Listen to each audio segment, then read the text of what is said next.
Our disability is our greatest strength. It gives us the supervision to see the issues facing humanity from a more inclusive perspective and the grit to fight back against all odds.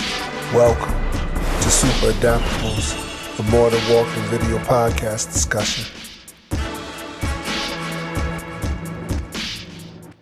Welcome to Super Adaptables, the podcast where people of all abilities gather to discuss pressing issues that affect the disability community and the implications for the world at large. We are your hosts. I am Corey Pheez, C4 complete quadriplegic since 2005. And I'm Jonathan Sigworth, C7 complete quadriplegic since 2006, both of us hailing from the great state of Connecticut. Finally, out of this wintry thaw, nice sunshine. I hope you got the chance to go outside. Haven't gotten the mail from my mailbox yet, but I'm looking forward to it. This is that time for, occasionally short sleeve shirt. And, if it presents right, throw some shorts or whatever.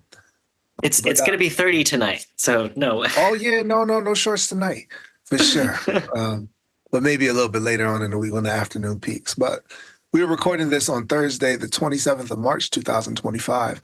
And in a little bit, we'll be discussing our wrap-up episode of the month with a focus on Medicaid and the importance of government health insurance. And before we do, Super Adaptables is made possible in part by a grant from the Christopher and Dana Reeve Foundation's National Paralysis Resource Center.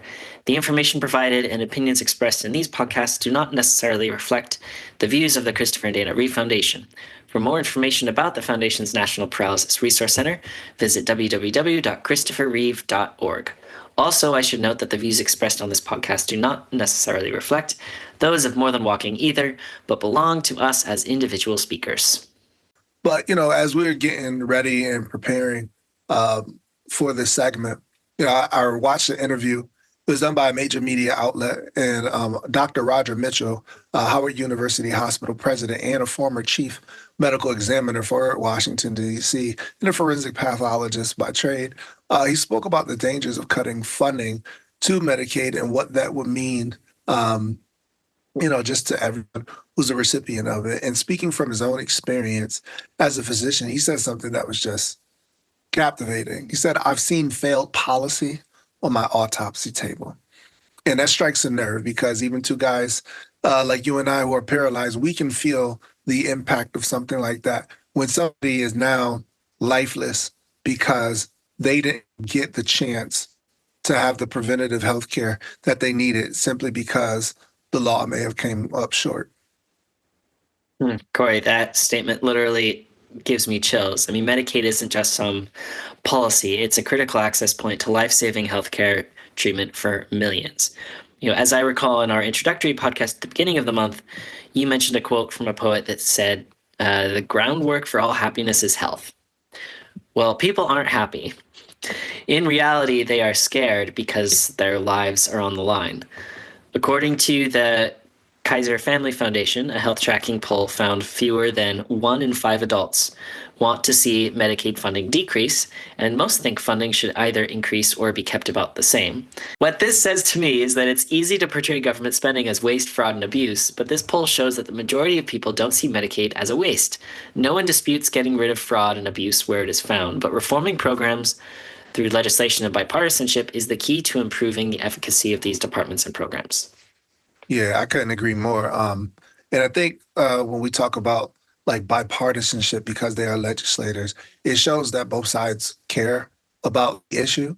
And sometimes, we're left with this notion that people in Washington just do not care about the little guy. And so it leaves a bad taste. And we've talked about that before, about why is America has a great distrust in politics and politicians. We gave examples of, you go to dinners, Thanksgiving, and everybody wants to be there to enjoy the meal, but somehow you get on the topic of politics, and then all of a sudden, Auntie Karen's great mac and cheese has a stale taste in your mouth because you're disagreeing on a particular subject. But before we move on, I want to speak a little bit more about what Dr. Mitchell alluded to in respect to waste and abuse. Many rural communities throughout the country have few options regarding access to community clinics and hospitals. You know, you think about people that may live in Nebraska or Wyoming, and the closest hospital may be an hour away, or a clinic may just be one in town as opposed to several. And those same hospitals, they depend heavily on being reimbursed by Medicaid. So it's a snowball effect. Decreased funding leads to patients not being able to be seen, which can be life-threatening.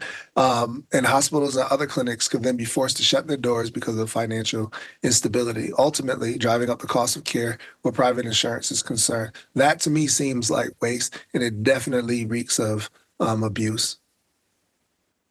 Indeed, just as President Truman so eloquently put it, the best hospitals, the finest research laboratories, and the most skillful physicians are of no value to those who cannot obtain their services.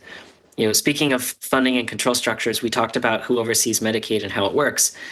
In previous episodes, essentially, Medicaid is a joint health insurance program funded partially by the federal government and partially by the state. And each state has its own Medicaid program and eligibility standards, which is complex in and of itself. For example, you might be covered to have dialysis for a certain amount of time, for a certain amount of times in one state, but if you cross state lines, you may be ineligible for the same treatment.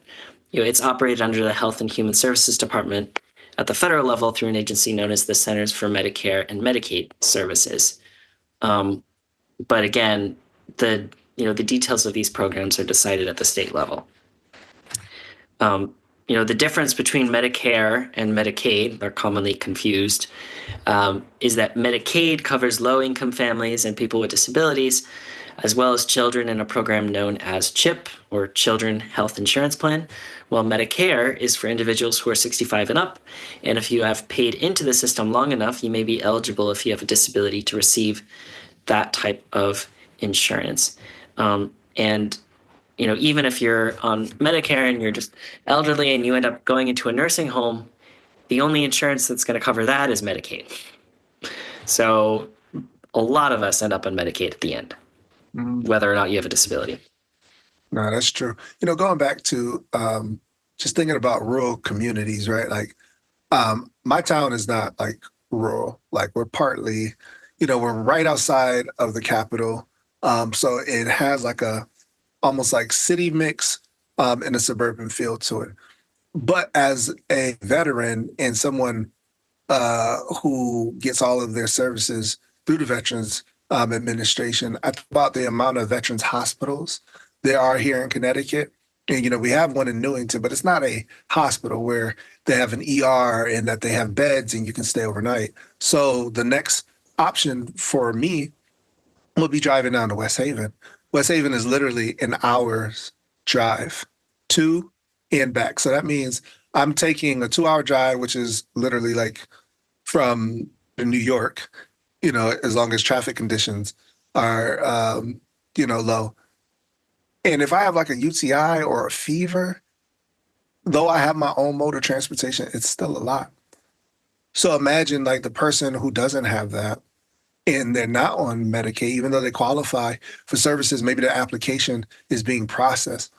Something like that, and it can be life-threatening. It could kill them if they needed to travel that far because that's the closest hospital. You mentioned something that reminds me of a particular issue we spoke about at the beginning of this podcast series, and that's who's really using Medicaid. And as we know that about over 70 million people are using it. It's like a quarter of the entire population here in the United States.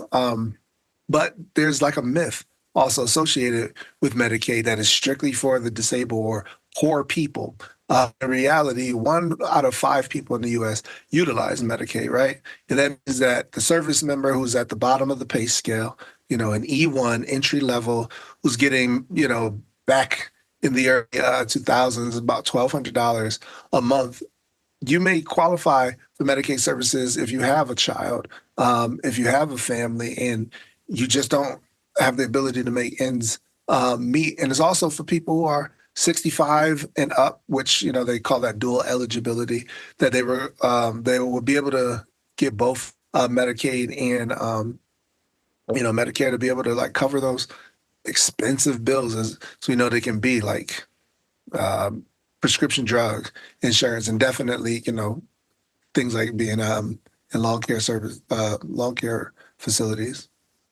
Absolutely. I mean, and it's also people who are working, who are able-bodied, who are working, and they just don't make enough uh, to be able to buy private insurance, or their employer doesn't offer it.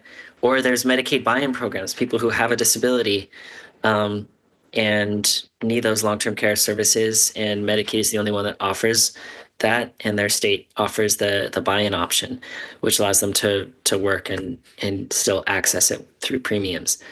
Um, but Medicaid is something that we all could need at any time, um, for anyone. And if it doesn't affect you now, it could affect you down the line. You may have children who require this type of social safety net. You may require it in the end. So this is, we've talked about the idea of health insurance being a right, or needing, we need to start viewing it that way. Um, as we've talked about, universal healthcare, it's a thing that exists in other countries to different extents, and for some reason, it has never really been viewed as quite essential here in the United States because we're so wrapped up in, I don't know, it has to be uh, a private industry. It's the only way it can be regulated well, and it's not necessarily true. And we've really seen people fall through the cracks in many ways. But, you know, access to services through programs like Medicaid is absolutely essential for our daily lives, and for those of a quarter of the country.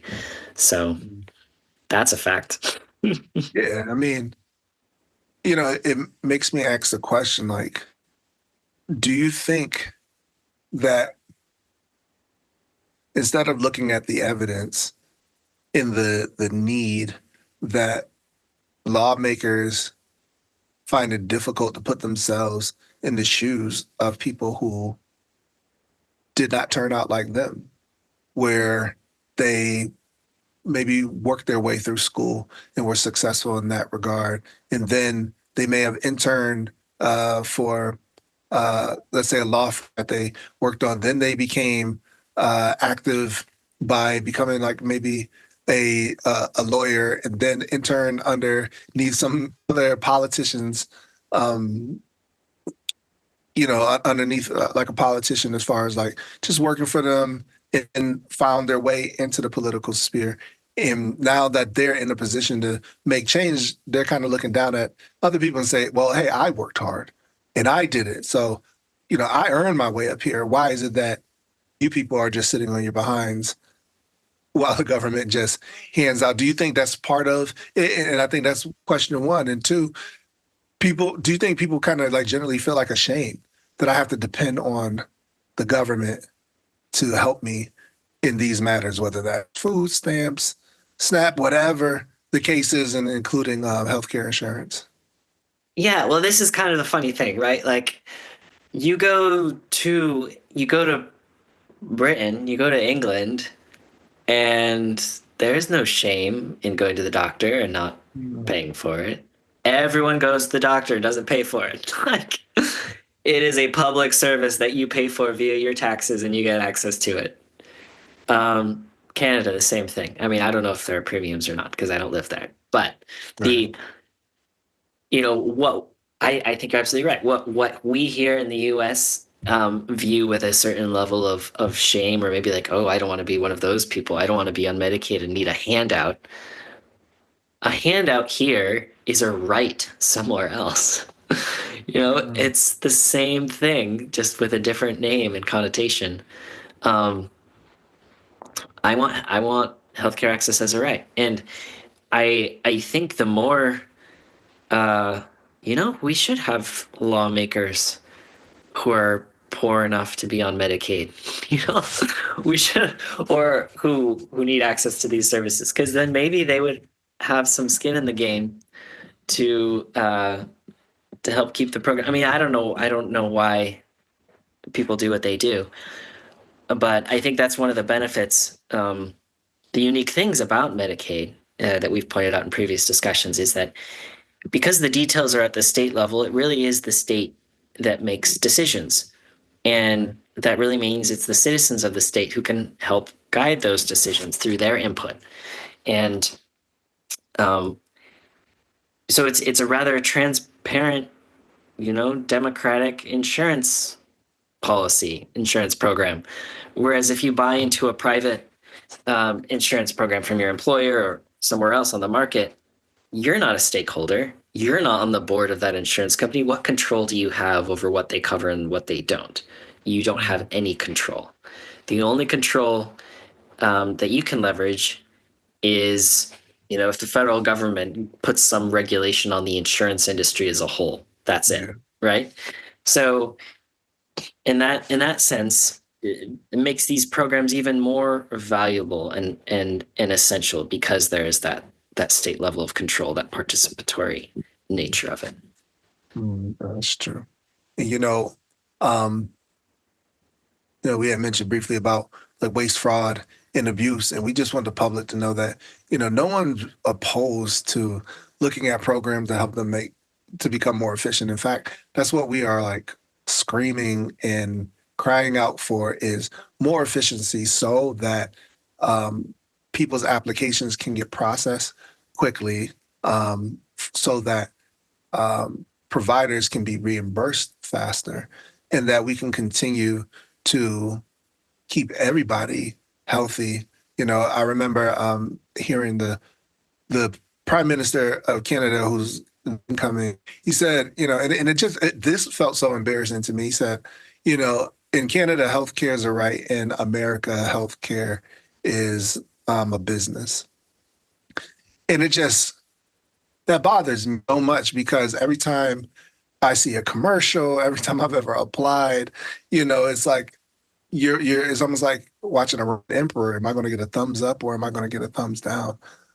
Because I need the access, maybe more so than somebody else does, but that doesn't mean that um, because I'm in a chair, I just want to sit here and do nothing. I just want to be just as healthy as uh, everyone else.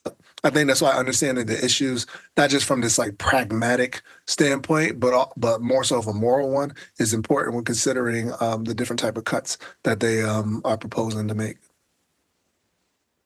Yeah, absolutely. And as you said, pragmatically speaking, we can eliminate waste, fraud, and abuse, and we should. One way of doing that would be not funding tax cuts for the ultra wealthy, um, who pay the fewest amount of taxes in proportion to the income by everyone else. You know, and the plan for funding those tax cuts is to cut into programs like Medicaid.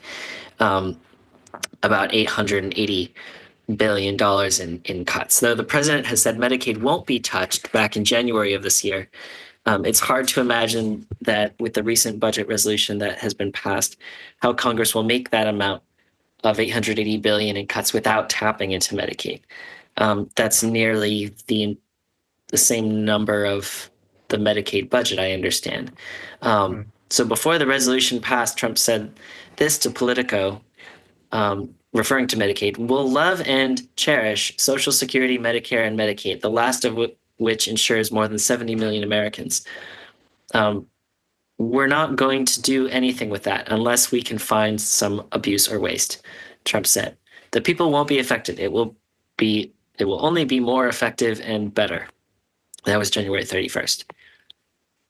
You know, we hope that to be true, and we hope that ends up being true. We just believe that this this is an essential. These are essential programs. Medicaid is an essential program that covers long-term care facilities, 24-hour caregivers, and a myriad of other benefits that normally are not within the grasp because of income and asset limitations, and because privatized insurance just don't offer those types of coverages. There's nowhere else you can get that kind of care. Yeah. Um, and that means truly making the voices of people like Joe Short heard. Joe, as you know, is a disability advocate here in Connecticut who joined us last week. at our expert discussion panel, and who also spoke at the protest rally on Medicaid Day of Action last week at the Connecticut Capitol, raising concerns about possible spending cuts and their potential impact on millions of Americans. Yeah, and that was a interesting rally because you saw so many people, whether they're in wheelchairs or not, galvanizing together in order to speak, I guess, truth to power on this subject. We're living in a time of, great uncertainty, where there's a lot of information that's being put out, and we need to separate the fact from fiction, um, truth from lies. And so I was reading this blog that was posted by Georgetown, the CCF, and it talked about where waste, fraud, and abuse really is found at in some different ways to help recover those funds. The GAO, the Government Accountability Office, talked about improper payments being made, and that you know providers who may not uh, be conforming to like regulatory standards and statutory and administrative requirements, they may be following it incorrectly, and so therefore an improper payment gets processed. But that's not on the enrollee, right? And even when the totality of that, they said it's about $31.1 billion. That was last year in 2024. So the giant amount of money that they're looking at cutting is really not coming from any type of waste, fraud, and abuse as it's being portrayed. And in fact, 95% of Medicaid payments, which is to the tune of $579.7 billion, were actually properly made. That's a large chunk of money in a high bar that the government is setting, showing that the system works, right? So if we just leave it to, okay, there's a ton of waste, fraud, and abuse, and people are sitting on their behinds, and it's, immigrants that are getting things getting paid for when a lot of things are not as true as they're being reported. But just going back to Joe real quick, and the importance of Medicaid and saving lives. He said at the rally, he mentioned when he was paralyzed in 2002. He said, if it weren't for Medicaid, I wouldn't be here today. Um, and that the only public or private health insurance that covers long-term and home care is Medicaid. And because of it, I've been able to live in the community, keyword live, work as an advocate, and earn a master's degree. And it's so wonderful because he's doing all this and he's sitting in this chair. He's showing I am one of the people that when you say waste, fraud, and abuse, that's not me. And many of my friends are not that way. And the reason why we are here is because we want to separate ourselves from the notion that this thing is not working. And we need the government's help to continue to support the state in matching funds and organizing the way that everything is disseminated. Yeah, live, work, and pursue, our dreams, education, and careers. Like that's pretty much all of us in the disabled community what we want to do, and anyone else, whether you have a low income, high income, but we need health insurance to get there. We need health coverage. Um, to live without fear of losing our services because we missed an enrollment deadline, earn a living while being married and not being in violation of income and asset limitations, earn an education and not worry about which parts will be funded or what department services will administrate it. Um, in this time of uncertainty, it it should be, and I hope it is, a bipartisan call um, to preserve programs like Medicaid, to push forward on a dream of universal health care here. No matter where you are, we have some participants and listeners in other countries. um, you know I hope that from all of these discussions we can kind of settle on the idea that, yeah, these things really can be rights and they are achievable, and we need to be able to speak up for ourselves and speak to the value that people have with disabilities, that our lives are valuable, and that we can achieve these great things. Um, but we need the help. We need each other's help. And one thought, um, when we're talking about Medicaid, it's just for the waste, fraud, and abuse. There's all these people that should be having that have it that don't deserve it. Was one of the comments um, from previous weeks. You know, I don't want anyone, whether they are, uh, you know, undocumented or if they're not here legally, whatnot. They're not. No one is committing crimes in order to get onto Medicaid, right? Like, or if children whose parents are undocumented, um, they did not make a decision to be undocumented in order to be on Medicaid. Uh, they deserve access to healthcare. Every single human being on planet Earth deserves access to healthcare, and our systems should reflect that reality. And the net benefit, the net effect can only be a net benefit. I don't see the downside to it of preventative health. Um, Making it less likely for people to wind up in emergency rooms with complicated conditions.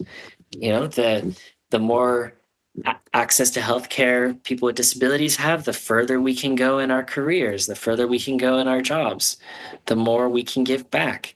Um, there's only a net benefit to expanding access to healthcare services. So don't know what the future holds, but um, we'll be talking next month about the Department of Education and um, different educational benefits that people with disabilities have had, and that's going to possibly shift in how those are organized, but something that we should keep track of and make sure and help educate the public on how those resources are still being divvied out. Indeed, man. I would just say that I don't know anybody who is disabled who does not desire order in their life and to make things less cumbersome and complex.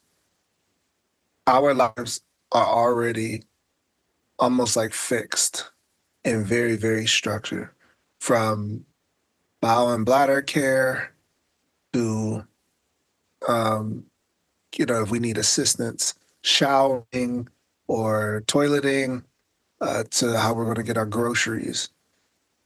And the last thing we want to worry about in that complex line of things that we have to do every single day is worry even more about our health care.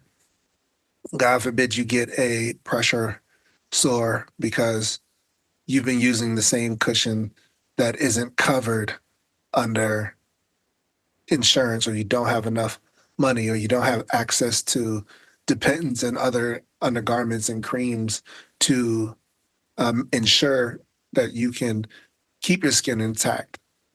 And that one thing can lead to a hospital trip, sepsis, and now you're knocking at death's door. You have some type of, bill that you just cannot pay for. We've all opened up that bill that we received from maybe our urgent care center.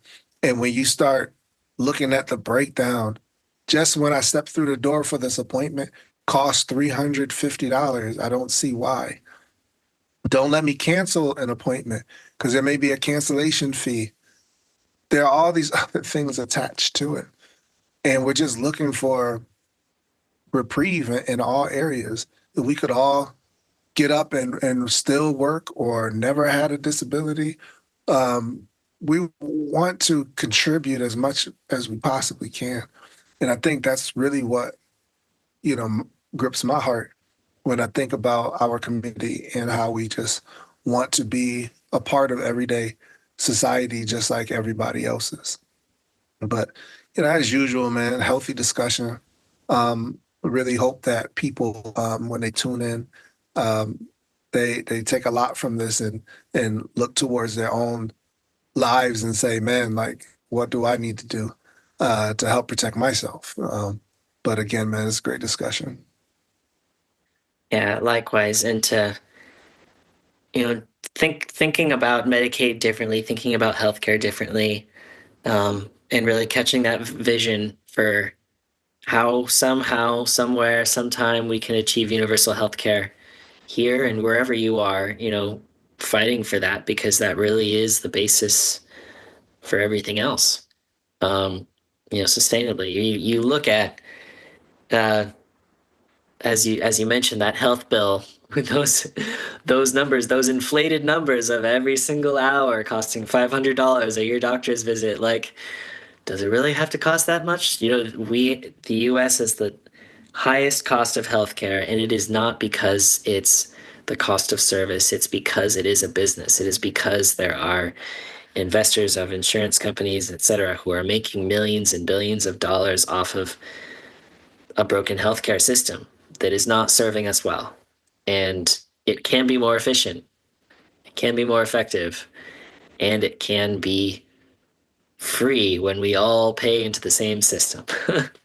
It doesn't need to be a handout, it can be a right. So, um, hope we can catch that vision. So, stay tuned in and sign up for the More Than Walking newsletter at morethanwalking.com. To learn about the topic which we will cover next, which will be educational supports for disabilities and learn how you can participate. Also, like, comment, and subscribe to our More Than Walking YouTube channel to watch each podcast and click that notification bell so you are alerted when new episodes drop, hopefully every Monday or Tuesday. Follow us wherever you listen to podcasts. Just search for More Than Walking or Super Adaptables. And every adaptable out there, you already know what to do. Until then, remain encouraged, stay hopeful, and above all else, Keep adapting.